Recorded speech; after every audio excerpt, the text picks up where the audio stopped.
It's like, God, I wish I wrote down all my jokes. Oh, do you think he's gonna be like a 5 minute ahead join guy or like a Yeah. 10 minutes late join No, I guy? think he's like a 5 minute ahead of going guy.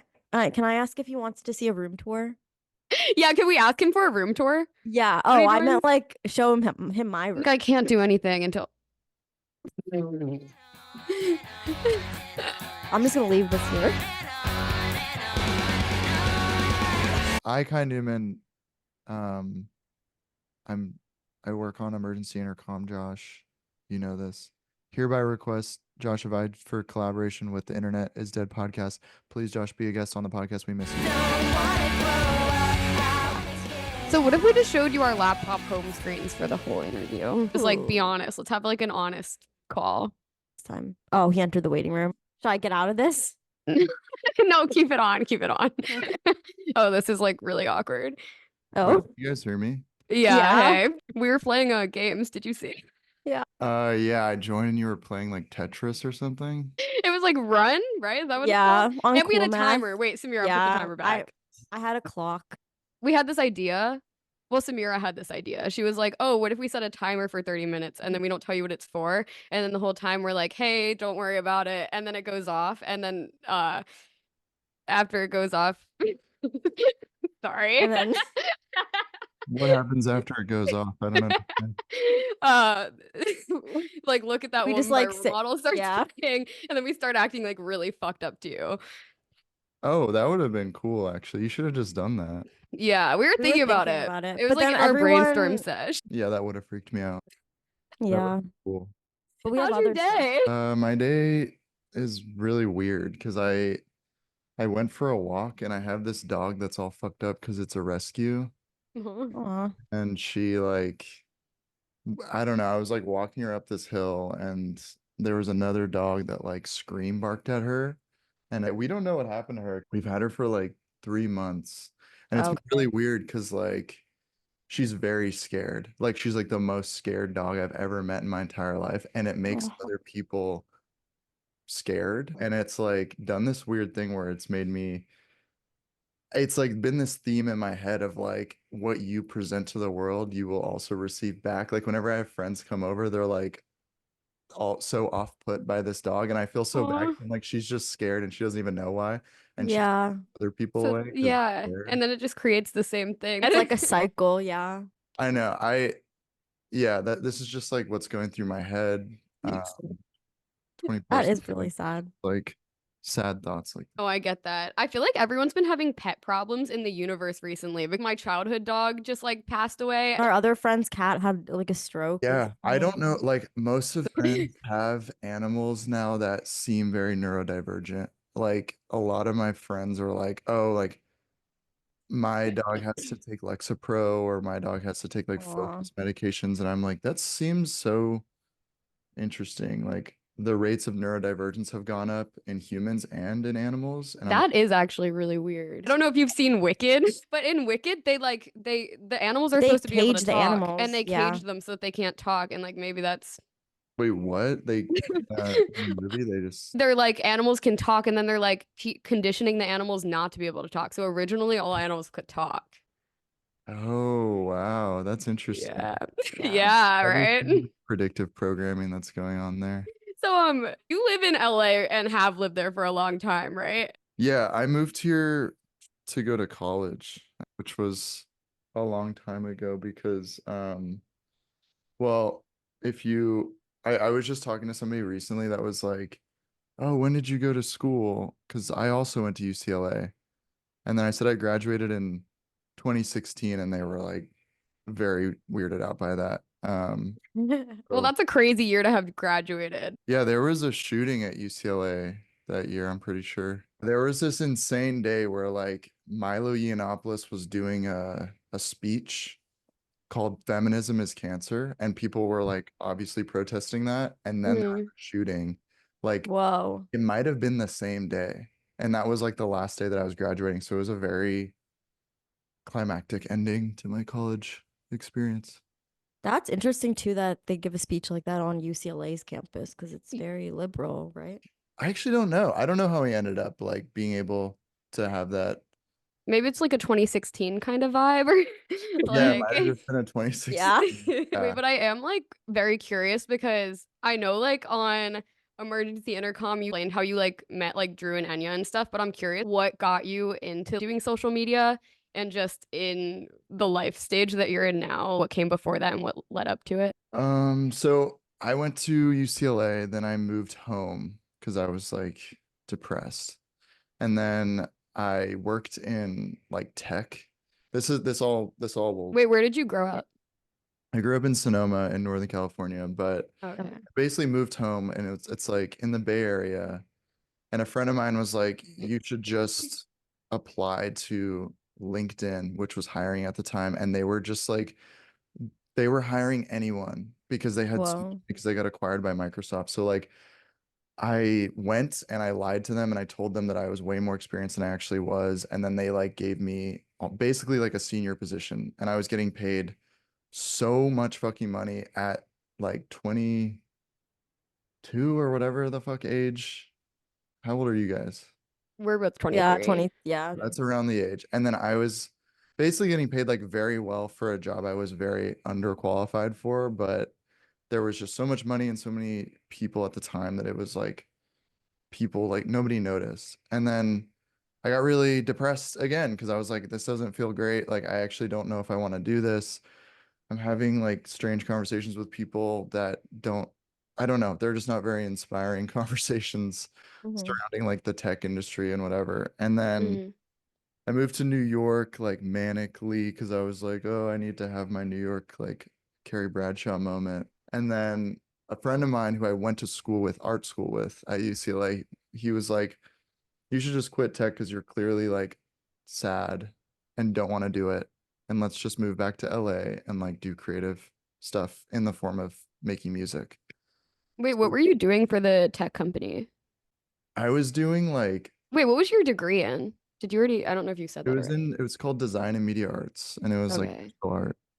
And I did basically like, you know, like TED Talks, like LinkedIn would do TED Talks and I would do all of the stage direction and like on the huge screens, I would do like all of the animations and stuff. Wait, that's so cool. Whoa. Yeah, that sounds cool. Yeah, it was like kind of crazy to have that job. I think I lied to people about my age too. It was like insane. It was Well, like out of really, college, yeah, that's like an insane job Yeah. to get. it was, it was pretty crazy. It was a lot more responsibility than I probably should have had. How did you like were you just like kind of winging it like every single day since you like lied or like were underqualified for it? Were you just kind of like figuring it out as you went along? Yeah, it was like a lot of YouTube tutorials like on site. But basically, long story short, I just wasn't happy doing that. I moved to LA and I was doing like music production with my friend. He took me to this party and Drew and Enya ended up walking in to that and I was like, whoa, like these are actually the only people I've ever been starstruck by in my entire life. Aw. Aw. Wait, so did you know who they were like before you met them? Yeah, I was when I Oh. was in college, I used to watch their stuff. Oh, wait, Like, I didn't know that. That's really sweet. Yeah, I didn't. That's sweet. yeah. And I don't know, I'd met like cool people and I'd met like other notable people in LA. And I think there was just something about like the strain of internet comedy that they made that was like so inspiring to me. And like I had always been very excited about comedy and I just felt like I had to lose interest in it because it got really weird. I just Mhm. Yeah. feel like comedy in general got really weird and like what I expected comedy to turn into kind of turned into this other thing in like mainstream. And so when I saw them, I was like, oh shit, like this is actually crazy. I don't usually experience this level of like awe. Um, and I think it was just because I was so inspired by what they did. And Drew ended up like coming up to me and we started having a conversation. He was like talking to me about the fucking like ketamine treatment that I was doing at the time for depression. And he was like interested in that. And then we ended up like following each other on Instagram and became friends. And then like I think it might have been a year later, he asked me if I wanted to. He actually originally asked me if I wanted to be a guest on the podcast because they wanted to do it Mhm. and started it yet. And I was like, I'm interested in that. I'm a little bit like nervous because I don't really do any sort of like outwardly. I had a very like private online presence at the time. Mhm. And then but I was like, I can help you with it though, because like I do audio production, whatever. So I ended up like helping them start it. Eventually, people were just like, who the fuck is that? Like, who is that other person in the room? And then they like were like, do you want a mic? And you can just say stuff if you want to say stuff. So Well, I feel like the aura that has developed around like you being a part of it is really interesting online. Like it's kind of fascinating turning people into a bit, which I think is like a very common thing that people do with like everyone online. And I feel like nobody's really exempt from it because it's like this person who you don't actually know, but you're seeing them, and then it's like, how do I like make this funny? I'm curious if it feels weird for you as someone who like didn't have an internet presence before, and then now there's all these people making jokes about you, and then also a little bit sexualizing you too, because I always see that online and it's interesting. I don't know how you feel about it. I don't want to like put words in your mouth.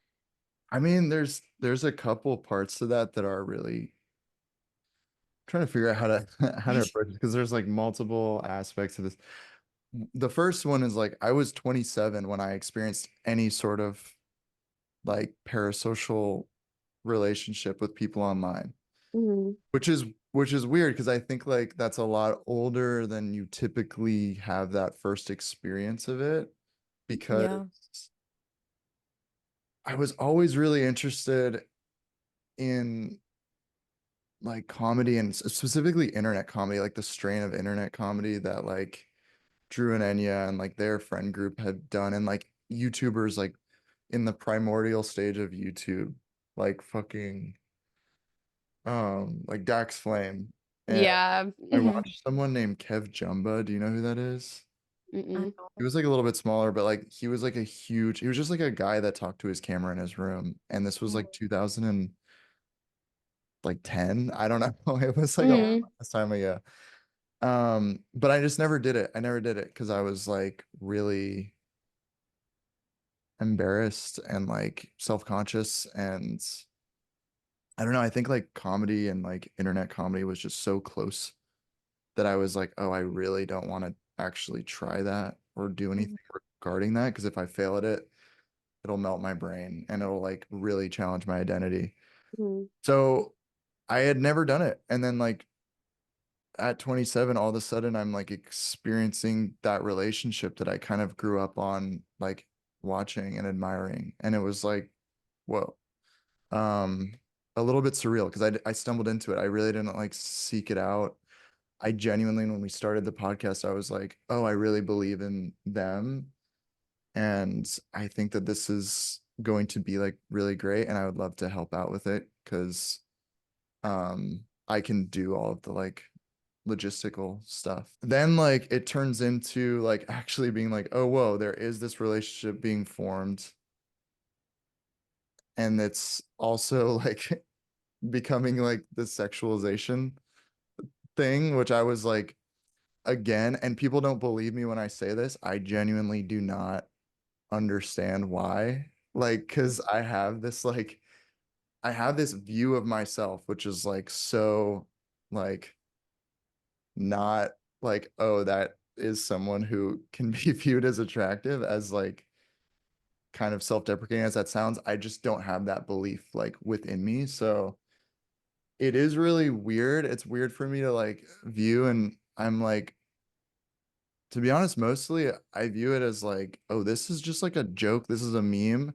And this is like a huge like Truman Show kind of like thing where, and I do honestly believe that. I mean, like, there's part of me that's like, okay, well, like maybe, yeah, they're like, of course, like out of a number of people, some people are gonna find you attractive.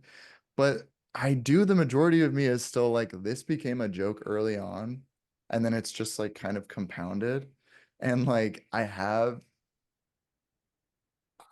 other friends that have become very successful, and I've watched them go. Like, I have a friend who's a musician, and Mhm. he stayed on my couch, and then like years later, a couple of years later, he is now like has like a huge following, and people are like, I want to fuck him so bad. But it's like partially because that was like the lore. I don't know. Part of me is like, there's this like narrative. like, sorry, there's this like narrative aspect that compounds, and it's like whatever the Yeah. initial narrative is, then that joke will just kind of like, I don't know if I'm making sense, No, but you No, you totally are. are.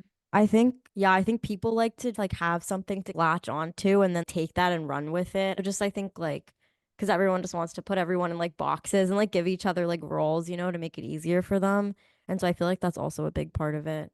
But it is really weird that yeah, it like all happened when you were 27 because that is I feel like a lot older than like normally when people experience that Mm, shift. And it is interesting too because at 27 you're like a person, you know, like your like brain is yeah. formed and you're like a functioning human being. So that is really interesting. But it's also like cool that that happened to you like later in life because I think that it's like, oh, like it's something you like kind of always wanted to do, but then it happened to you like at the right moment. Like everything just like happens if it's supposed to. yeah, I think like I've thought about this a lot because I think like having that experience of like that level of in a lot of ways validation or whatever, like this thing that is so inhuman, like having a that like thousands of people interact with you is so intense. And I'm like, I can't imagine experiencing this earlier than 27. Like Mm, it it can like very chemically like affect you. Especially like within the strain of relationship that like I have friends that are just like actors, and they don't have the same relationship with people online because they only present this role, whatever. Like people have done this comparison before to like internet people and like more traditional figures. And I don't know, like experiencing that earlier would have been so intense. mm, But it's a really nuanced thing because it's like it is so awesome. Like it's so incredible having people come up to you and being like, I love the show, and like this is something that I look forward to every week. And that is like such an amazing feeling to be like, oh, not only have like I've helped kind of like make someone's life better, I've consistently done it for like years. And that's kind of like been this thing in their life for longer than just like, oh, this was just like a funny TikTok that I made at one point or whatever. mm. It just feels like this substantial thing. But then it can kind of like quickly turn into something where you're like, oh, like I'm so awesome. I make all these like people laugh. And then that can just turn into like a thing in your head that can be a little bit unhealthy because it's really not, you're not, you're actually not supposed to feel superior in any way. And if there's people coming up to you constantly and saying, oh, I love your stuff, it's like, it's very easy for the human brain to think that, you know? Yeah. Yeah. I mean, that like also makes me think a lot about experiencing that as a younger person, like what we were talking about. Because I also think about that a lot when I reflect on Drew and Enya's growth, because I personally grew up watching them as well. So watching them like be my age or like closer to my age, because they're like a few years older than me, um, just like seeing that and being like, oh, how are you like processing this? Their audience too is very, very, I'm sure like you've like experienced it, so you know, but like I feel like their audience is very specific and very, I don't know, just the way that it kind of like reacts, if that makes sense. I don't know. I feel like it's like very unique to anything else that I've really seen on the internet. It's, I guess, a YouTuber thing because I feel like people feel so close to YouTubers because it's like more you're just seeing what this person's doing and they're showing you their humanity even more than any other like role, which is very interesting. I saw this comment that was like, people in emergency intercom have like such a unique thing where their fans like bully them basically. And I was like, Yeah. oh, that's like, that is really funny because Yeah. like we both know that it's like we're joking, but like I think to the outside, someone who's coming in from the outside, they're like, what the hell is going on? They're just like basically like jokingly bullying the people that they watch. Well, also, Yeah. I think it affected so much of comedy and like, especially online comedy in ways that maybe aren't that noticeable, but I do think a lot of people online can pinpoint emergency intercom and be like, oh, this is like what I grew up on and what raised me. And that's like such a like special thing. It's like very cool that you just kind of entered into this thing and then you got to be a part of it. I am also like curious how that changed because you were saying before that you like weren't really sure about taking part in the podcast. Do you feel like you've gained confidence through doing the podcast? Yeah, totally. I mean, it's been like kind of one long exposure therapy to like my own anxieties for sure. Mhm. Um, I definitely have. I think there's like this simultaneous like inflation of the ego with doing something that becomes successful online, and then there's also this like very substantial challenge of the ego, which is like you're doing something that a lot of people are going to see, and people are going to say things to you that you like really. I realized that like I wasn't so much afraid of like my whole life. I wasn't so much afraid of somebody saying something mean to me. I was actually more afraid of how I would respond to that like criticism. Mhm. Once you are doing something where you're having that happen fairly regularly, because like I mean, most like 90% of the people are like very nice to me, but like sometimes, like if you're exposed to that many people, someone's gonna say something and then it's gonna like fuck with you, and you're just gonna be like, damn, I'm being perceived, whatever. And like that challenges your own sense of ego, and like it kind of does something that I would have never been exposed to otherwise. Mhm. So I definitely feel like it's made me more resilient to that like performance anxiety, but I do feel it like a lot of the times. Like we do episodes and I'm just like, damn, like this is really intense, honestly. There's a part of it Mhm. really intense. Knowing that like a version of me is going to be shared with all these different people and I have no control over, especially because like we were really sarcastic on the show. Like Mhm. a lot of the things that we say are like not genuine at all. And like the reason why it's funny and the reason why I like the show is because it's kind of hard to tell where that line is. Mhm. Yeah. And I can sometimes be like, damn, I wonder like what kind of benefit of the doubt I'm gonna get. What's also interesting about like filming something too, which I feel like I didn't realize until we started trying to do this, where I'll edit it back and I'll have a lot of anxiety in a moment of talking to someone and I'll watch it back. And it's weird what watching something from the outside does to your brain. That's like what I've thought about a lot with it. Yeah. Um, I watch every episode and I edit every episode, and it's really interesting to live an experience for an hour and then watch it from a third party. And Mhm. Yeah. like my actual perception in the moment is very different than Yeah. um what it ended up being watching it not in the moment. And it's like, which one's Well, real? Yeah, I mean, I tend to think that the recording is more real because you're not feeling the weight of the current moment.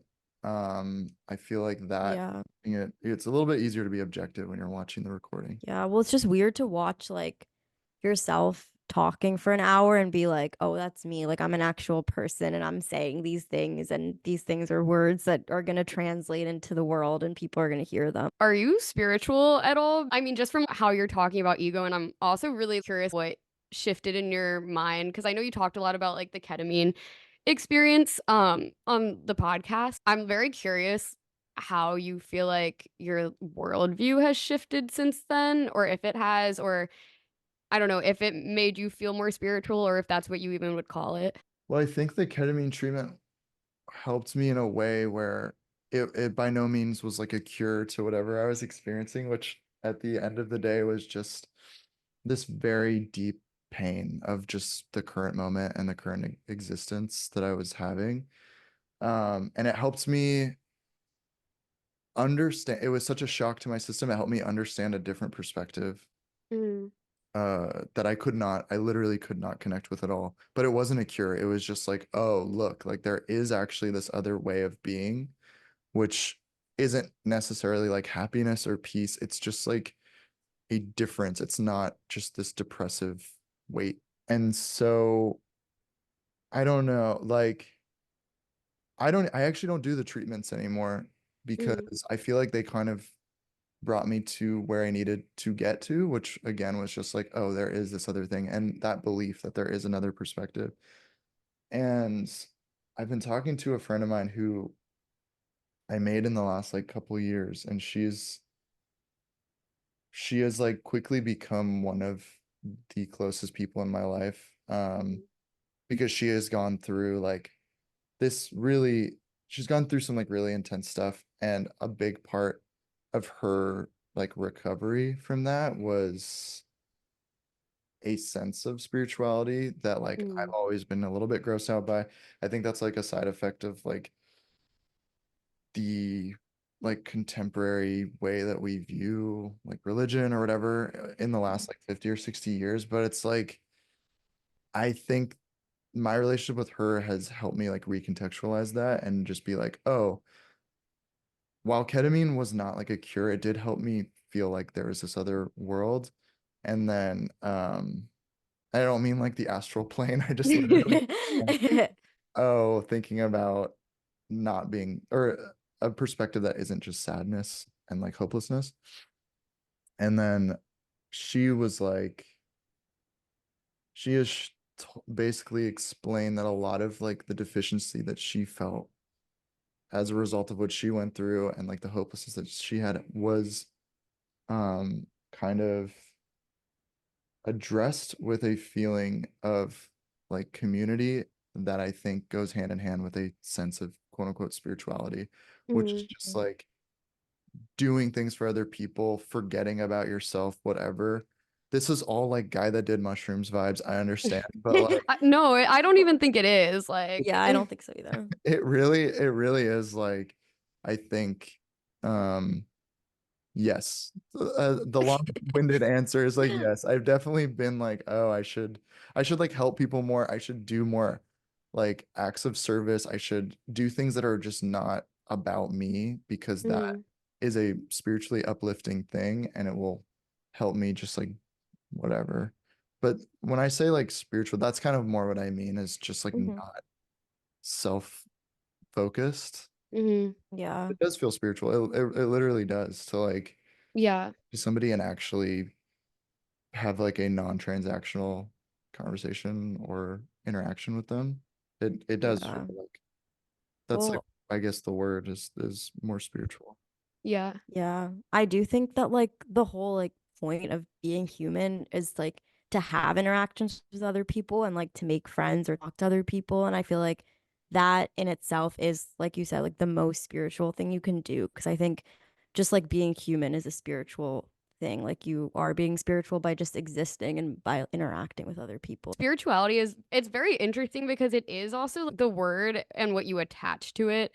I feel like I felt like really spiritual in this point of my life when I felt really connected to other people and I wasn't thinking about myself as much. I like felt myself disconnect and didn't know how to get it back. And I will have these instances of cry about my ex or something and it is this like deep heartbreak and I'm like, wait, why do I feel so spiritual right now? But it's also just a feeling of being yourself, which is very interesting. And I feel like that's all we're all, all almost like trying to get to. But it's weird because if you're trying to get there, it just like makes it weird. You know what I mean? Like it's like the whole like internal struggle of what is the meaning of life? What is the universe? Yeah, it's a very like girls season one question. But like yeah, I also just think that it's you're everyone is so what do you call it?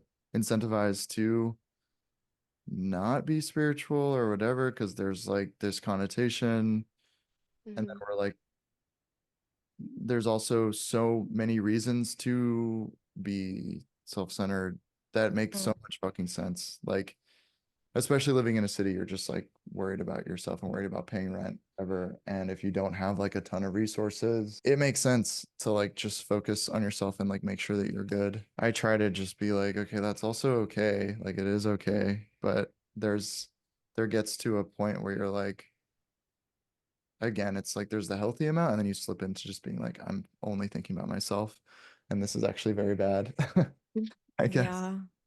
which seems like that should be baseline thinking, but I forget about it sometimes. So is Girls a good show? Have you Everyone even tries to watched say that it Girls? is. No. We like tried watching the We- first episode and we didn't like it, but everyone loves it. I know. I feel like girls like us should have seen that show. You know what I Yeah. mean? I love Girls. I think it's a really good show. I'm also 30 years old, so maybe it just doesn't resonate. No, but our friends like really like it a lot. Well, I feel like our taste in comedy is very not, I don't know. I'm like very specific and I will not like anything unless it's like Nathan Fielder. Yeah. I feel the same way. Like I really can't. I don't like 99% of things. Girls is one of the shows that I think is really, really good, but I also feel like it is something where it's like it's so low concept and you are just watching people live their life. Like there's no like heist that is being worked on or whatever. Like no one's gonna rob a bank at some point. Right. You have to like establish the relationship with the characters and like actually Hmm. start to like care for them because you are Yeah. literally just watching them. I think I was like a freshman in high school when Girls came out. I remember like watching it and really liking it. And then there was so much backlash. It was like these characters are so entitled, Yeah. so annoying. Yeah. And Yeah. it's like I I remember even as a freshman in high school being like, yeah, but that's the point of the show. Like it's like they're caricatures and it's Yeah. whatever. But I think that's what's cool about it is you can watch them and just be like, I get to watch this kind of like caricature version of myself. Like we all have Mhm. those parts of us that like we make someone else's like problem about us in some way, and then we realize that and we're like, what the fuck was I doing? Like, I don't know. There's like this scene in the first season where I think Jess is getting an abortion and all the other characters like make her abortion about them in some way. And it's like it's just really gnarly and raw, but like it's it's deeply human, I think, and it's like Yeah. Mhm. unapologetic. I think that's what I like about it.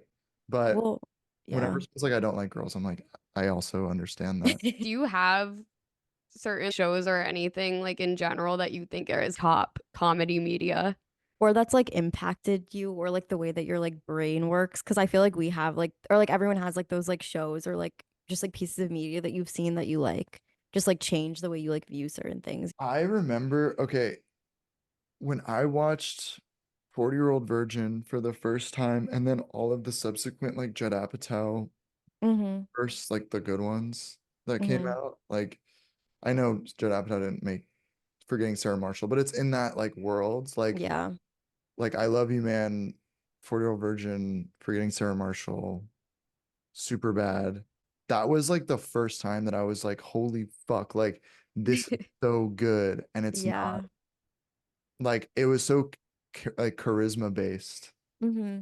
Like Danny McBride, like Eastbound and Down. I don't know if you ever watched that. Like that, like it's kind of all in that world where it was like this community of people making something that felt so like it's not about the punchline, it's about like the aura, so to speak, of like the person. Then those movies stopped getting made, and then it was like Nathan For You was like the next thing that I was like, oh, this is like really Yeah.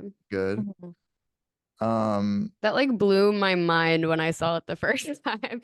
Yeah. yeah, I feel like that is also something that I was like deeply inspired by of just being like, oh my God, this is like really funny in a way that's not like traditional stand-up. Here's the setup, here's the punchline. There was like years though of where I was just like not really much comedy is getting made that I think is great. Yeah. It's either like Yeah. way too safe or like way too edgelord, and it felt super like reactionary to both sides. And I was like, oh, this is not really funny. This is more just like a weird like fight between people where it's not really like prioritizing like aura anymore. I feel like that kind of happened on the internet too, where there was like this like insane like influx of like just so much media that was like new to us and everything just like stopped being new for a while. Yeah. And like it just became like really hard to find things that felt like just people actually doing it because they had good ideas. Speaking of the internet, I think like that is kind of when stuff in like traditional media stopped getting made, it was like the internet kind of took over. And like that's again Mm. like Drew and Enya and Josh and Lucas and like all of them made stuff and I was like, oh, this is really good. And now, I mean, now it's like I really think like Hamza and Martin Yeah. and they kind of have like that like charisma that Mm. is very much like the thing that is like the through line for all of these like bodies of like comedic work. I mean, Dax Flame is still making really funny stuff. True. Yeah. Stuff is like amazing. And that was like literally one of the first people I watched on YouTube, which is crazy. Like I remember Aw. watching Yeah. when he was like 14 and I was like 12 or something. I wanted to ask your perception. I was thinking about this listening to like the ketamine story that you had told on the podcast. And I remember watching that. Like everyone was like, wow, this is so interesting. And it was really interesting, but it's like crazy how you like will just tell a story and something will hit people in a way you just like don't expect. Did people find that episode interesting? Yeah. Yeah. See, people like I think really like formed their idea of you around that episode. That is so scary. No, but it was like really good. I mean, I feel like everyone just thinks you're smart. Like, I have never gone back. I've never watched that. I've never looked at the comments because I was so like, holy fuck. Like I had the realization. I was like, oh wow, like I am like the guy that like does ketamine now to like the show. And I was no, like, but in like a legit way. In a real way. oh my God. Well, that's really nice. And that's very sweet of you to say that that's an interesting episode because I've always just been like, the fuck was I don't even know what I said. No, Like, it was like No, very it's so interesting. interesting Yeah. because also at the time, I feel like it kind of reached me in a way that was very impactful because at the time I was like trying like psychedelics. So I was very curious about hearing other people's experiences and like how their minds had become like shifted through any kind of like mind altering drug. Obviously, like ketamine is different because you're doing it with professionals. And I mean, you can also do that with psychedelics, but I don't know. I just think that's very interesting. And I feel like people are always just very fascinated by what someone has to say about like the human mind because I think we all are like secretly really fascinated with like humanity and each other and like how we all think. yeah, I think I was just like, oh my God, I just like trauma dumped about like doing drugs and I just like spun it in some like crazy way, but that is really sweet. And it is something that like I love about the podcast. Like me and Drew and Enya, I think we all like I don't know if I would have done the podcast if I didn't feel like this deep understanding of them. And I think they feel it of me, where we all kind of like struggle with like these things and we've all talked about it on the show. Mhm. And I don't know. I think it's really cool that it goes from like this very stupid, like we're just like joking about like pooping and farting or whatever, and then we can also talk about these things and it doesn't feel like to me it doesn't feel like that strange or like I don't know. To me it kind of makes sense. I am Mhm. actually forgetting what your original question is. Well, I was just asking, and I feel like you kind of answered it by being like, people liked that episode. But I was just interested in how you feel your ideas reach people and if you can really feel that, because I think it's something like we've also been thinking about a lot with just like trying to like have a podcast and be like creative online. It's like, how are your ideas really hitting people and can you actually even like perceive that impact? Yeah, I don't know, because I don't really I don't make very much earnest stuff on the internet. Like a lot of the stuff that I make is like joking. Like Mhm. the vast majority is. And so I feel like it does get to people and it does like affect them because they'll say like, "Oh, this was really funny." But I also don't know if I very often am making things that are like true, like big statements, you know? Mm. But even comedy just like I think really affects people. Yeah, definitely. Yeah, yeah. And I think that I think you're right. And I don't know. I don't know how to fully formulate my answer to that, to be honest. So yeah, that's okay. I think it's like Mhm. a weird thing to like try. Trying to understand what other people understand is such a weird thing. Yeah, and it's also again like we are so sarcastic and we are so Mhm. like ironic on that show. I think like what I think about a lot is like I remember when I was so fucking depressed working at that tech job and I would like listen to podcasts on this. I had like a 3 hour commute Mhm. to and from the job and I would just listen to podcasts and I was just like so thankful for how casual that relationship was with the people that I was listening to and how much like peace and joy that it brought me from this otherwise very like existential commute, like through like the Bay Area, like from my parents' house to this like weird futuristic campus where they're like data mining people and like going back. And like I I think about that where I'm just like maybe the ideas aren't like profound or whatever, but just like the presence in people's lives is really Mhm. nice. And to me that does feel profound and like really cool. And just to like have that role of like, oh, this is just like a funny distraction and like this is just like a break from like this commute. I think like the whole concept of just podcasts are so interesting, especially the ones where it's like literally just two people talking to each other, like two hosts, and they're just like joking around or whatever. Because it's like you're just a person and you're listening to these other two people who you don't even know just talk. Like, I think there's just something really special about that because it's like, oh, everyone just wants to hear people talk and like be human and exist. Yeah. Cause I know like so many people will just like listen to podcasts on in the background. Oh, So sorry. for going to that job and I was just like I just felt so alienated because I would just like make these horrible jokes that would like not they were just fucking bomb. And like I would just say I suck. And then I would like listen to like podcasts that had similar sense of humor. I'd be like, oh, okay, well, like I actually am like I'm normal. Yeah. normal, sort of. I don't know. And I think like that is nice to kind of you have that hour-long conversation to be like, okay, like my way of thinking about stuff actually isn't insane. And that's like one of the coolest things I think about like the internet and social media is that it like has just shown like you like that whole like meme or joke of like, oh, I've like never had an original thought in my life, like did it whatever. But like that's such a comforting thing to like think that everything you've been through, someone else has been through or is going through at this very moment. And I feel like that's one of like the coolest things that the internet has done for people. Mm. That's so interesting. I actually have never really thought about that for the podcast. Like how that can like that specific thing of like, oh, Mhm. listen to these people talk. Because again, we're like mostly talking about like twerking compilations. Yeah. Yeah, that's really that's nice to think about. Mhm. Well, it's funny if you like boil down the idea of it, like, at its core, this is just like me on like something that like plays stuff out loud and it's playing out loud other people talking because I don't want to be alone.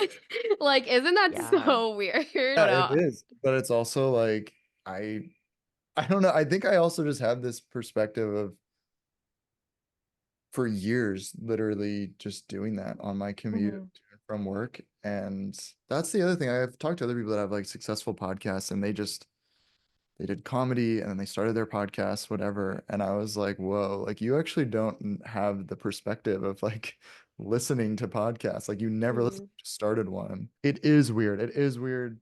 And I try not to like think about it for too long that like It's like there's people listening right now. What are you gonna say? yeah, and it's like it's also I don't know. I think just being on like the receiving end of that content for so long, I was like, it does feel like not as foreign as I think it could. Do you have anything in mind that you really want to do kind of now that you're in this like creative space? I know that you've been doing like DJ sets and stuff. I've seen that online, but I'm curious if like is that like a goal you want to pursue or is there like anything else? No, the DJ sets is like I made music for so long and I have this like deep appreciation for like music, specifically like in like the PC music world, if you know what that is. Sophie and Mm, Oh yeah, yeah. like that I think PC music started when I was in college. I just like was so inspired and I was like, "Oh my God, this is so sick." Like that so that made me like want to pursue like music production. Mhm. And then that turned into like I have this like understanding of music that helps me like make these mashups whatever that I think are really funny, but like they're very I think of them as like very fun to listen to. Like mm. it's like funny, but it's also like it's not like a DJ set where it's like just a fart sound like over and over again. I'm like, "Oh, this is like a this is like a punchline that is enjoyable to listen to, I guess, is like Mhm. hearing a Charlie XCX song into Say Yes by Elliott Smith. Yeah. Mhm, yeah. To me, I'm like, that's funny. But it's not, I mean, I do those because like it is really fun. And like people just ask me, they were like, can you do these shows? And I did the first one. I had done like a couple like impromptu ones because I was like, Mhm. whatever, like this will be funny to like go somewhere and just like play these mixes at a bar that people like they like, I don't know, want to hear like Sicko Mode or something, and then I'm playing Like that. they did But not ask for this. yeah, they did not ask for this. But then like it got to the point where people were like, "Oh, can you do shows?" And I was like, "Sure. Like if people want to see this, like I'll do it." And we did the first one like a couple months ago, and it was so fun. Like it was so Uh, awesome. And I've never been like, "Oh, I want to pursue this." I really like doing the mashups and stuff, but I like don't really I've never been like, "Oh, I like think I could be a good DJ." And it is just really fulfilling. Like the first one that we did, I dead ass thought that it was gonna be like my parents were there and like a couple of my friends. Did your parents go to the first one you did? No, they were like, "Oh, we think we're gonna be in LA," and then they were not in LA. So not even my fucking parents came. But like, um, Bummer. I know, but so many people came, like a ton of people came, and they aw. had such a good time. And it was like people were actually dancing, which if you have gone to like venues in LA, like that's kind of rare. And people were like, Mhm. um, Dude, they dance in Philly. I don't know what's wrong with them in Yeah. LA. Their brains are I fucked. think that it is like it I've heard this that like people just typically don't dance as much in LA. But anyway, I don't know. That's something that again I kind of stumbled into as like, oh, this is people are asking for this, I'll do it. But really, it's like I've been screenwriting for like 3 years, kind of like since the podcast started. Oh. Because the Mhm. podcast was like, this was like, oh wow, like I never thought I would be able to do comedy in front of Mhm. people, and I kind of am now. Like that's what this is. It's a comedy show. Yeah. Mhm. So I started like screenwriting, and I was like I I got signed to like a talent agency, and then they connected me with this other like very talented screenwriter who I've since become really close with. So Just cool. like Yeah. That's help really cool. me for the last like 3 years learn and whatever. And I just like I've written like 3 scripts, but I view them more as like, oh, these are things that I'm just doing repetitions of. Again, holy fuck, it's taking me so long to answer some of these questions. No, no, No, you're you're fine. good. Um, but the bigger thing would be to like write something that I'm really proud of and Mhm.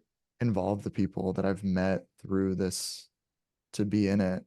Because I would really want to write something that's like funny and interesting that Mhm. I can work with like who I think are the best people. And I feel like I have like met most of them. I genuinely think I know like some of the funniest people in the world Aw, who are the best at what they so do. sweet. The stuff that you've written, has anyone seen it? Have you like adapted any of it into anything? Okay, the closest thing I did like a handful of like vlogs on my personal YouTube channel that Mhm. I'm really proud of, specifically the first one because it is so like I was like, oh, I want to like try and make stuff that writing is so hard and it takes so long. And like if you were to get a Mhm. show made, it's the development process takes years. So I was like, oh, I want to like make stuff that kind of tonally on like a very smaller production value, just but tonally captures what I want to do. The first video that I made, I think they're all like great, but the first one, I'm like, oh, this kind of tonally captures something that I would want to make. And that's the closest thing of like adapting an idea on paper into like something that I've like made. But yeah, it's kind of like the charisma based comedy that I think that was really well achieved in those videos. I stopped making them because I was like, I've just been spending all my time writing and doing like other freelance work, but I want to make more of those. Mhm. That's like I think that's the closest thing. And if I do get to the point where I get like a show developed, that will be like the end goal of just trying to Mhm. like actually turn this into something that like you get a bunch of people and they can actually get paid. No, yeah, I was gonna ask if the like YouTube videos you had made, because I had like seen, I think like the first few when you posted them. I don't know how long ago that was. It's a year ago. There, like I was just gonna ask if like you had like written out like a script, because I'm always very curious like about like really like that kind of like fast-paced like comedy, if people like plan it ahead. Like I was really curious about that with like Josh's stuff too. That it was very much like, okay, I have this idea. I was trying to make like a mini pilot of like having like this annoying main guy, Mhm. and then he has like this flaw, whatever. It was really just like a writing exercise to be like, how can I do like the smallest microcosm of like a traditional pilot as Mhm. quick as possible and make it appropriate for YouTube? Because like I didn't want to make like a pure pilot and put it on YouTube. So I was like, Yeah. like it doesn't respect like the medium, I guess, which never works out.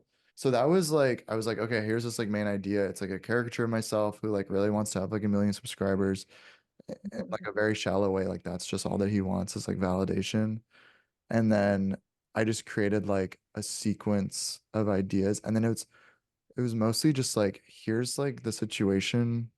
This is the intent. Like when I went to Drew and Enya for that scene with them, I was just like, the idea is like I have a vlog and I'm like so excited because obviously everyone's gonna want to be in it, and then you guys like really don't.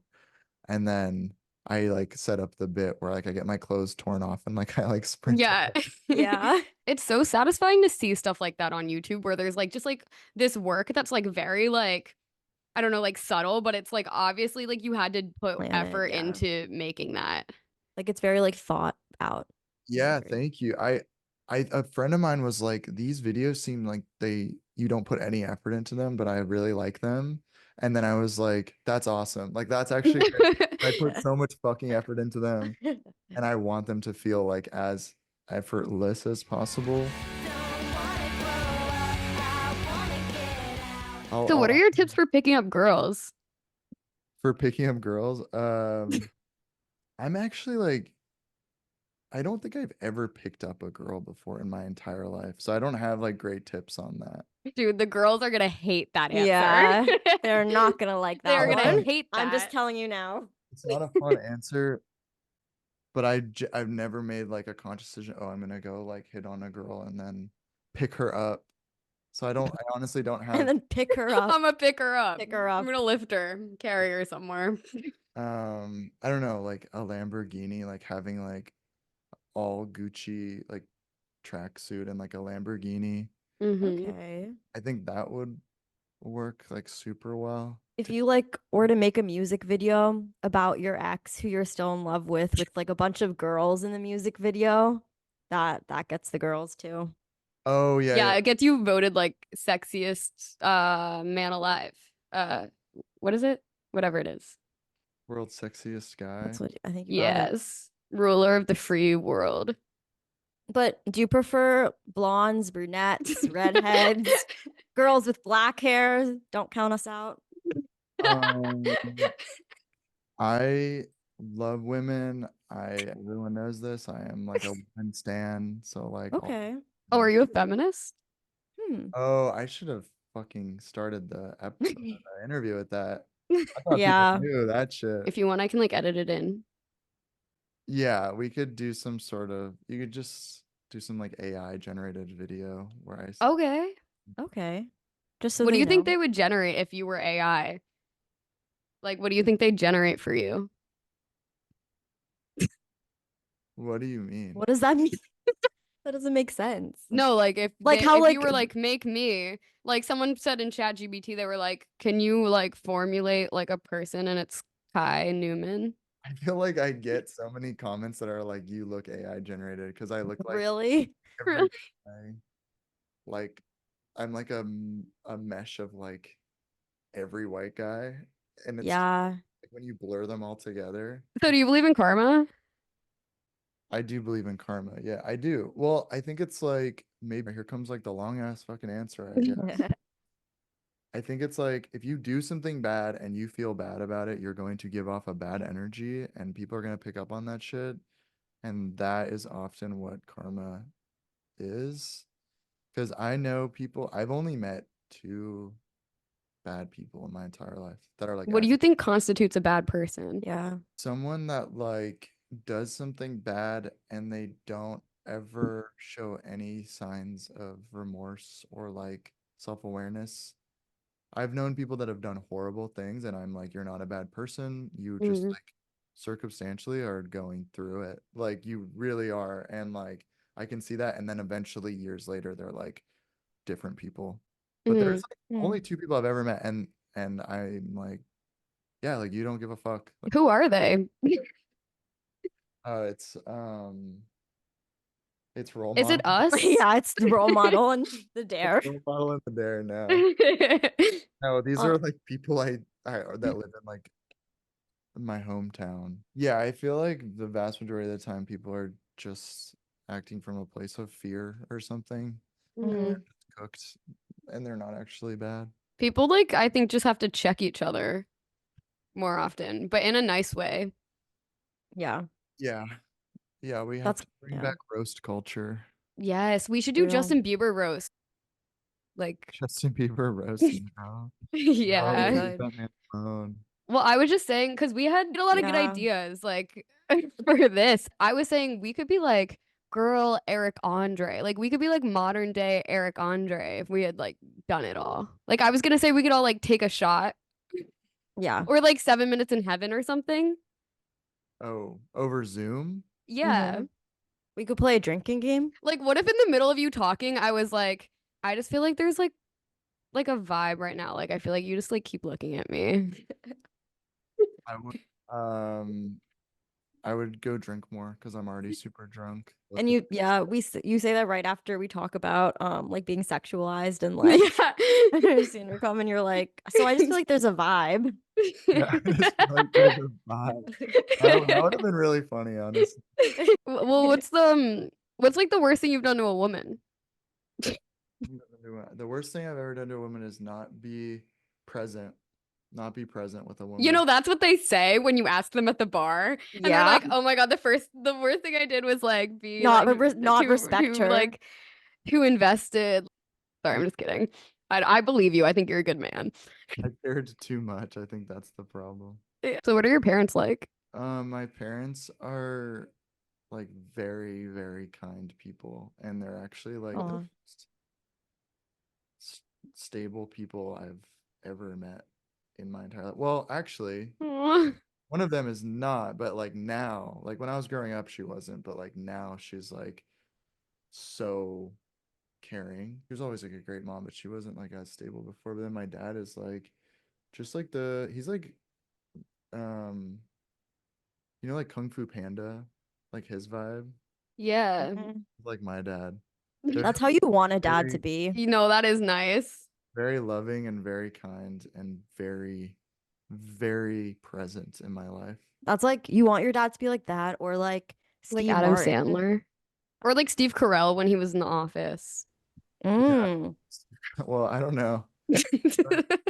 Steve Carell's kind of daddy now. Have you seen him I've in heard that. what is the movie that Crazy Samira Stupid Love. yeah, seen him Oh, in that? yeah. He like glows up. Yes. That's a good movie. Ryan Gosling in that The movie. the plot twist at the end of that movie is crazy. It is. It's actually like good. Like No, the end of that yeah. movie, I was like, damn, like this is pretty cool that they actually had a surprise at the end. But And it was, there was this one line though. I think it's like I was watching it semi recently and I was like, oh, this is kind of a good movie. And then Ryan Gosling is such like there's like parts of his dialogue that feel so like archaic. There were like some lines where he was like it was so like negging, I guess, was like his way of like mm, women. And I was like, all right, like oh, him like No, picking up yeah. women in that Well, movie is crazy. how you're like they used to stupid. paint men in old movies is like in like and they were being so serious about it is like actually crazy because I feel like it developed like a like new sense of humor. I feel like sparked like a like different kind of satire if that makes sense where like people will do it as a joke because they like know it's terrible. No, it's kind of crazy to go back and like it's almost like a Mandela effect or something. 'Cause it's like, oh, I remember watching this movie when I was younger and I didn't pick up on like how like weird this specific viewpoint is. Gosling would basically just he'd be like, you gotta like wear a suit and be fucking Beep, me. yeah. And Yeah. then it like works. And that's like unironically presented. I guess that's it. Like that's like kind of the takeaway is like being sexy is like wearing like an H&M suit with little pants and like being mean to women. Like watching a movie that you watched when you were a kid and then watching it on an edible changes your life. Yeah, I watched Seinfeld once while high in college, and then that was actually like the last time that I ever smoked weed because it permanently ruined Seinfeld for me. I never even liked Seinfeld, Really? but it actually made it where I can't even view it as a show anymore.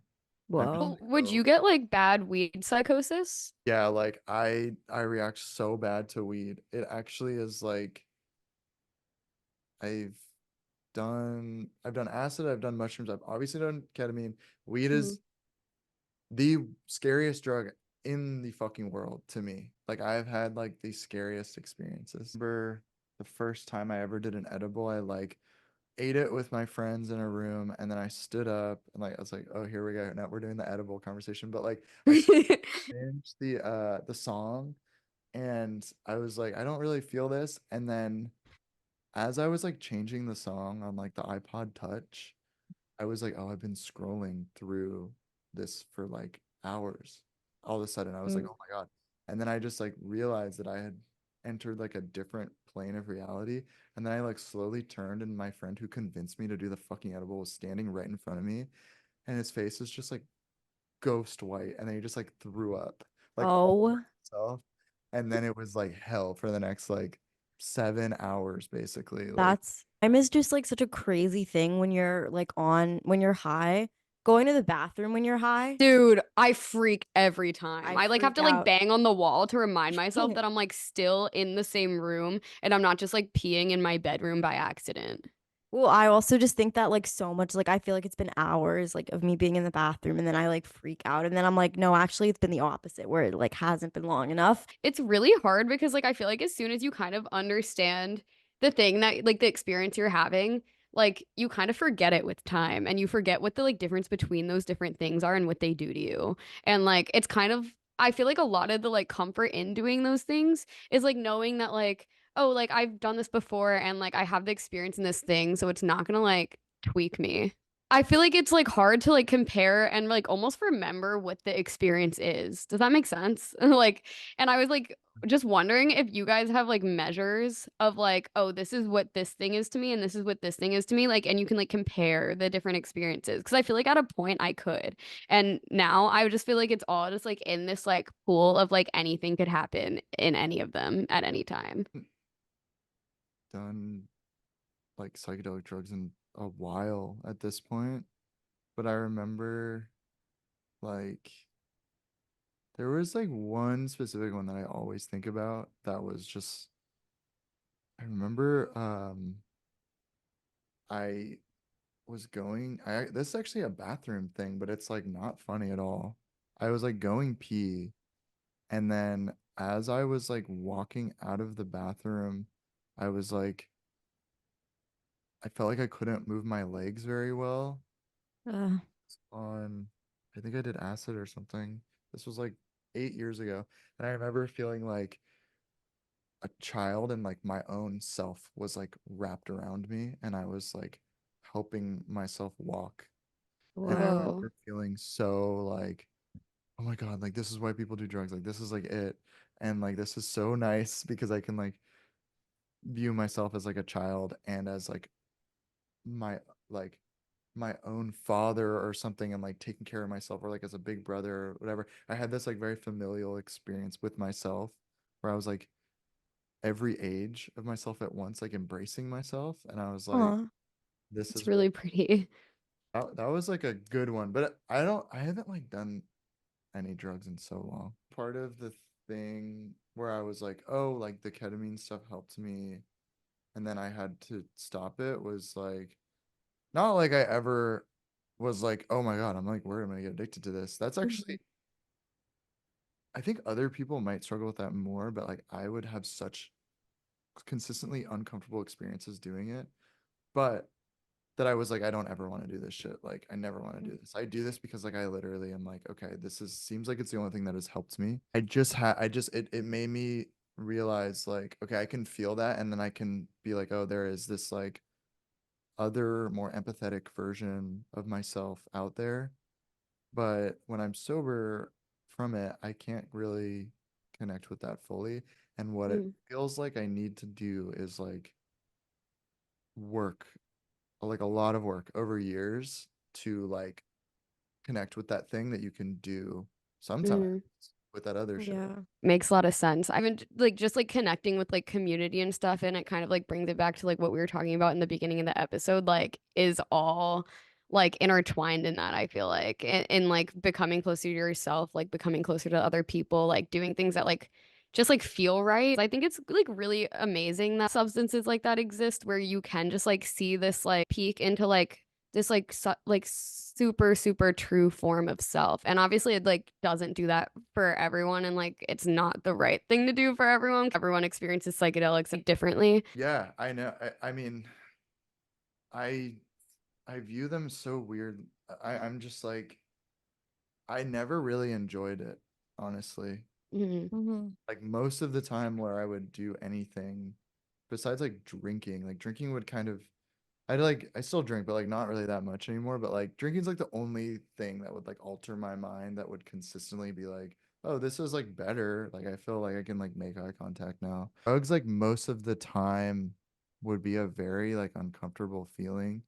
The only redeeming thing was just like the the the like elastic wave upward that I would sometimes experience of just like, oh my God, like I have full surrender and I feel like completely like I can relate to this very alien feeling of just like feeling very empathetic.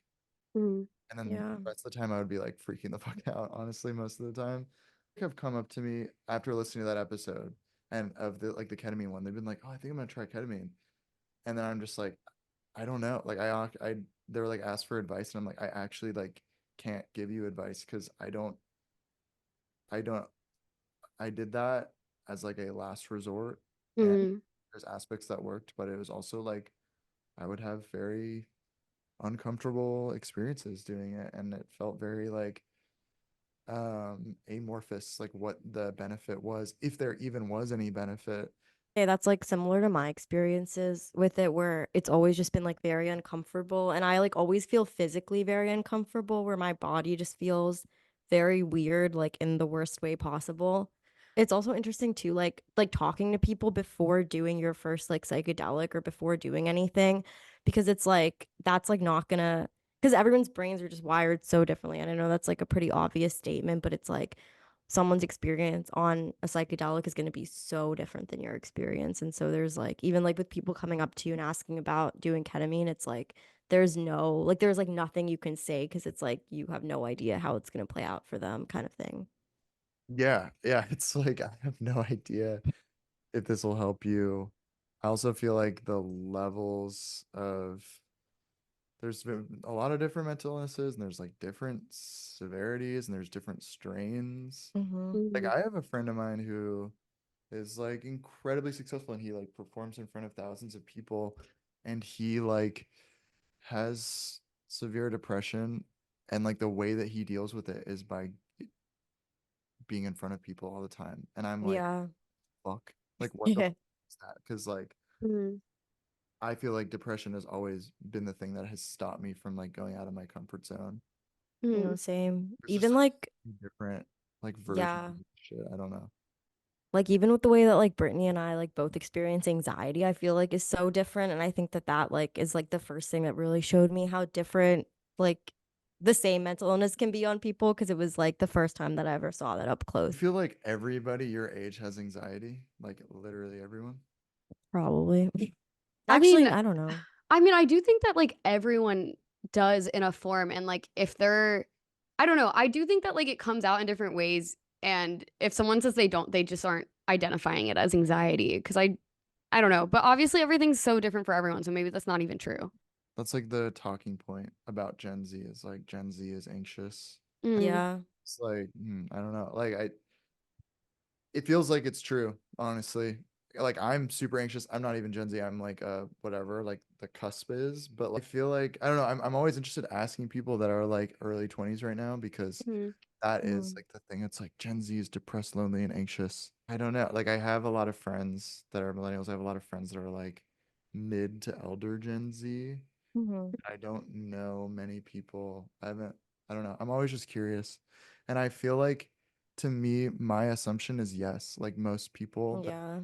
early 20s right now are really anxious. And like partially that's because like that's a very romanticized, crazy time in like everyone's life.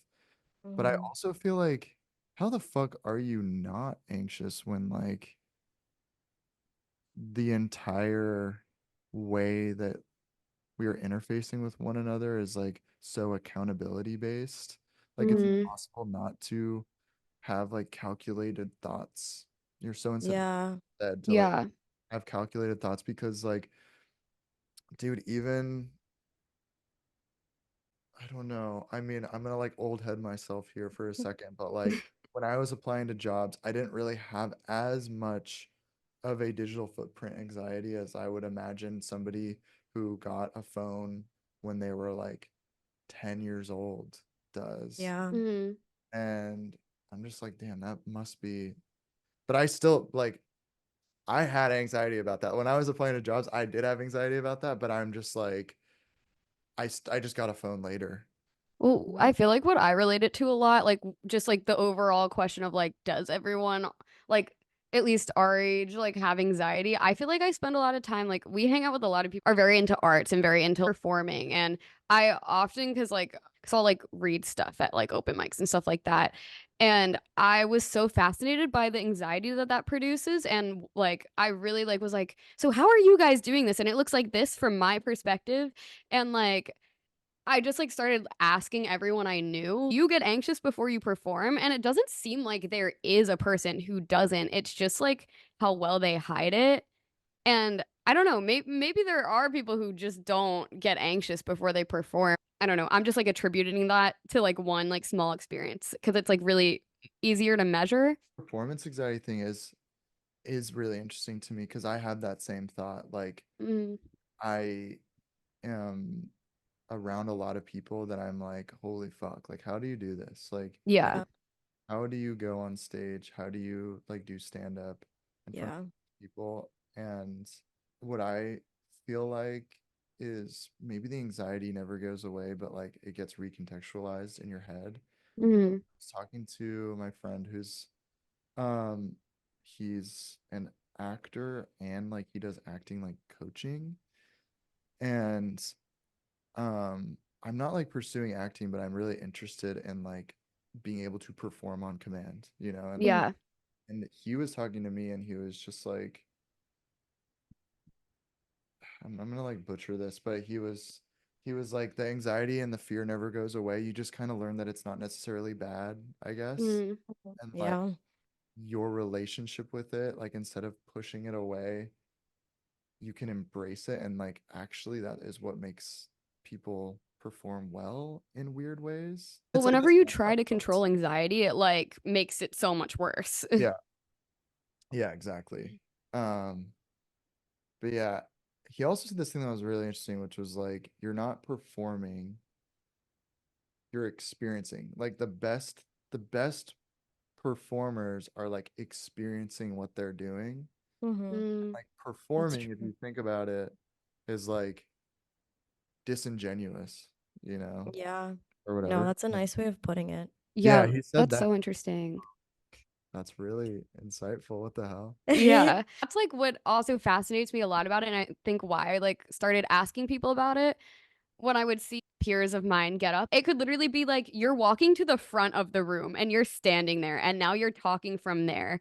But then it's like in my head, I'm like, you're doing this. And then in your head, you're like, oh, well, I'm doing this for these people. And like maybe that's not the thought, but I think that that at least like what comes up initially and the thing that you kind of have to unwork about it. Yeah, I think like the people that I look up to the most whenever they're like performing, and I don't even necessarily mean like traditionally, Mhm. but it's like they are able to not dissociate and they're able to like feel. the anxiety and the fear and be like, I'm still here.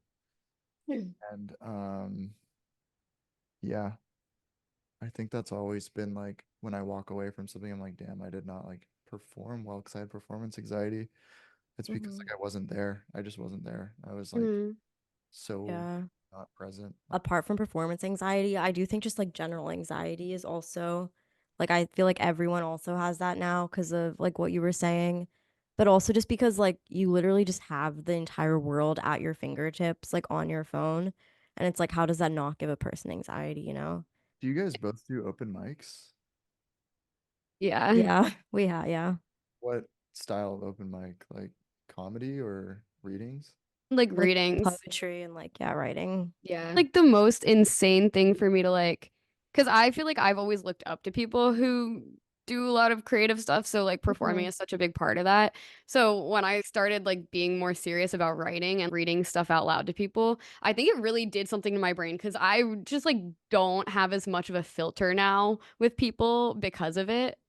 Yeah. Because it like made me be like, oh well, I can say this in front of people. So like now don't really have anything to hold back. Like this person knows it inside of my brain. Yeah, that's true. Yeah. There's actually like there's a girls episode where Hannah does a reading that you might find interesting. Hey, Oh, I'll give it a watch. hey, It's a reading. Wait, where do you guys live? Philly. Oh, in Philly. For some reason I Mm, thought New York, but she does a reading and like it's a cool like breakdown of like the entire thought process of like getting an opportunity. You know, you're gonna be on front of people, then knowing you're gonna be perceived, then like second guessing your original instinct, and then like the mhm. fallout. That sounds good. Yeah. No, Being a it does girl sound really Stan good. again, but yeah, No, it's I'll be looking into that. answer that question about like good shows or whatever. Mm. Like those early Judd Apatow movies and that universe, and then it's like Sopranos, Sex and the City, Sex Girls. and the City and Sopranos are like the two shows that like me and my like boyfriend like will watch because I like am introducing him to Sex and the Cities and he's showing me Sopranos. So Dude, we'll like that's go back and crazy. forth between those two shows. Yeah. And then it's like that's it. Like I sort of fucking Yeah, there is not much good stuff, I don't think. I mean, there's true. stuff that I'm not thinking of right now. Well, I Yeah. think there is like I feel like even with like internet stuff too, I think that there's gonna be a and I feel like Nathan Fielder is someone who's like really been a part of that, but like just like a turning over of like, okay, we're gonna like try new ideas now. It's just like periods of people like not knowing how to do that or like being scared to do that. And I feel like we're at the brink. That's actually genuinely how I've felt in the last couple years because I've met so many people doing comedy stuff and like there's these guys that have a podcast called they're like it's in like a older generation. It's like mid 30s, but like it's called Joy Tactics and like every comedian in it's like three guys. They're all really fucking funny. Wait, is Like, it the guys in The Bear? yeah, they're in the Dude, bear. someone told me about that Whoa. podcast literally like a day ago. That's so weird.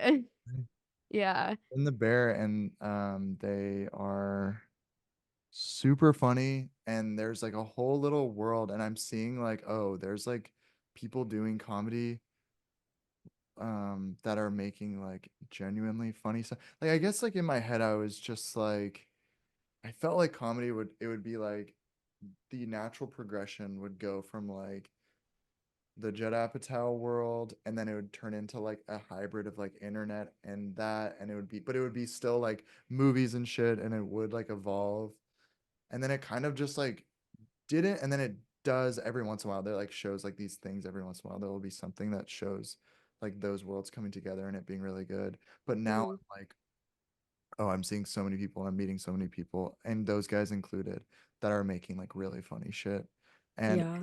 feels it feels like not like oh I'm doing some crazy like internet thing Mm.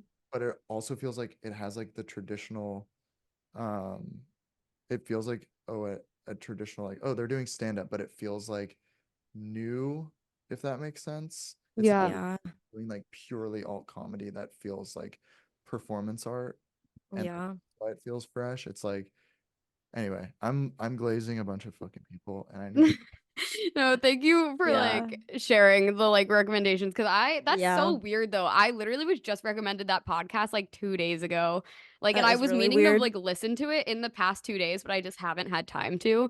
Um, but yeah, no, I'm gonna definitely listen to that. Like we're kind of out of time, but we have like two things, Mhm. two Two. little things that we Two have. little things.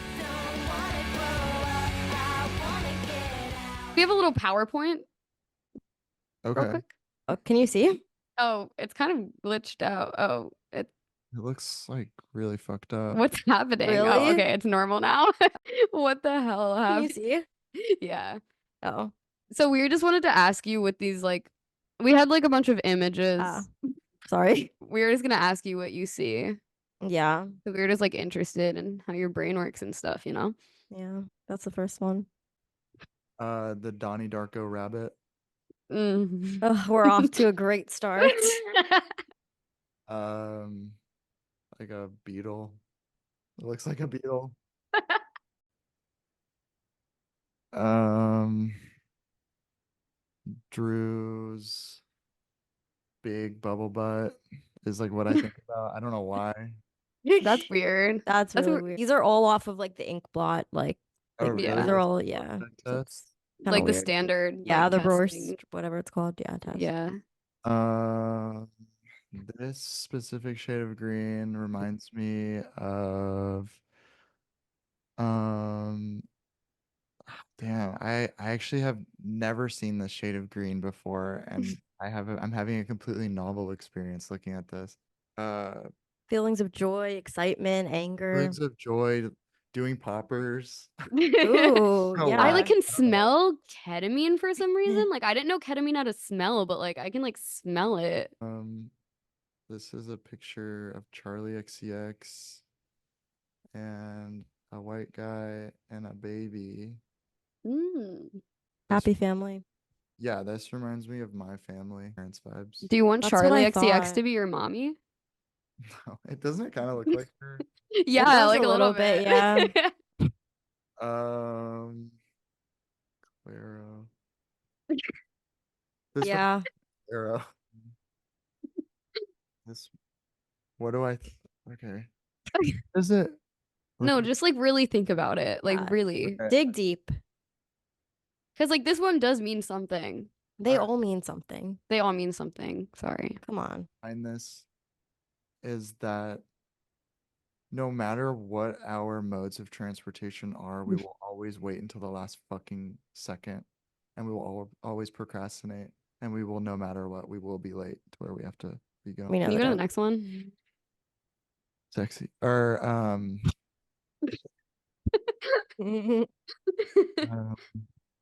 like strong male presence. Okay. That's, I'll keep that in mind, everyone. Write that down. Um, Role model. Interesting. That's Interesting. weird. Yeah. Daddy. I don't know. Daddy again. Yeah. Recovery. I'm just kidding. Imagine. This guy looks familiar. So how was being in the Yeah. music video? Did you get to talk to Tana? I love her. Oh, for the role model one. Yeah. That was one of the best days of my life, honestly. Aw. So Uh, what happens when people record a music video like that? Do like you guys all intermingle? Did you get to like kiss Tana? I didn't meet Tana. I met Veronica is cool. I met a bunch of like women that were in that video, and I don't know who they were. I know that they're like famous, but like Some feminist. Yeah. I met them, but I don't know who they were, but they were like there. Veronica's the only one that I knew. Okay. Super fun, and it was like really awesome because everyone was so nice, and like Aw. his entire team is like very kind and like super Aw. excited and not jaded, and Aw. everyone was just, it was like what my expectations were growing up of like being on the set of something. I was like, what? Uh-huh. That's really sweet. No, that's so sweet. Because That's I think it's nice. like I think it's funny for just like people online who know who you are to see you in something like that. Like he's nominated in the same category as Harry Styles for something and he like makes this kind of music and then you're just in it. It's like Yeah, I actually forgot that I was in that, to be honest. And like That completely happens to me all the time. I will do stuff and just be like, I can't deal with the idea of like the discourse around it, so I'll just like forget. Like I genuinely have not thought Yeah. the fact that that was. I also thought that like nobody would even notice, to be honest. So I was like, I don't even know if like it's kind of like the back of me. I don't know if people will kind of see this. no, I was like, wow, he really pulled out the big guns in this one. Yeah. He's really awesome. I met him like I think I only met him like 6 months ago, and he's really fucking cool. Samira said that she wanted to knock that cowboy hat off his head. Oh, what the hell? No, but in a nice way, like in a Yeah, way no, of in a sweet way, I affection. think though. And Uh, like, oh, we're buddies. I'm gonna smack that smug look off your Let's rough face. him up a little bit. Dude, I feel like a guy like that needs some roughing up. I I honestly just kind of want to like tickle him and stuff and like make him laugh. So that's the difference between a feminist and the girl. Yeah, a girl and a feminist that knows way fucking more. We do just have our guests do this thing. I don't know if you looked into us at all, Not but really. But cool. I saw that you did something with like Current Joys, and I was like, I like his music. So Oh, no, he's a good guy. Yeah, he's a sweetie. Me and him walked to the river in New York once. It was cool. I think I actually have met him once, but it was like a very brief conversation. But yeah, so we have all of our guests do this thing where we're kind of trying to get Josh Ovalle on the podcast. So Mhm. if you could like read a thing out loud for us, something. Kai Newman, and then like if you have any questions. Hereby request I Kai Newman, um I'm I work on emergency intercom, Josh. You know this. Hereby request Josh Avide for collaboration with the Internet is Dead podcast. Please, Josh, be a guest on the podcast. We miss you. But that was That everything. that was all. Thank you so much though, Yeah. seriously, for like taking the Yeah. time. Um, No, it was really nice talking to you and just like, yeah, hearing everything, especially like because of the way that you got your start, like in like being in a creative space and in media was like, I feel like just more unconventional and like different. So it was just like really cool to hear and like see everything you're doing now. no, and it's like we look up to all the people, so it's like Yeah. inspiring, you know? Yeah. Thank you so much. That is really awesome to hear, honestly. I feel like I still am wrapping my head around everything. Like, so Yeah.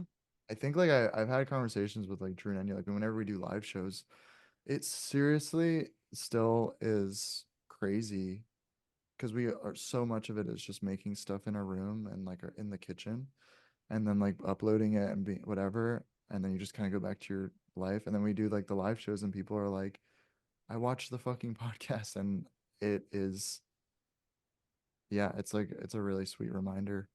As weird as it That's sounds, sweet. I feel like people don't like really believe us when we say this, but it's like, you kind of forget that like, Yeah.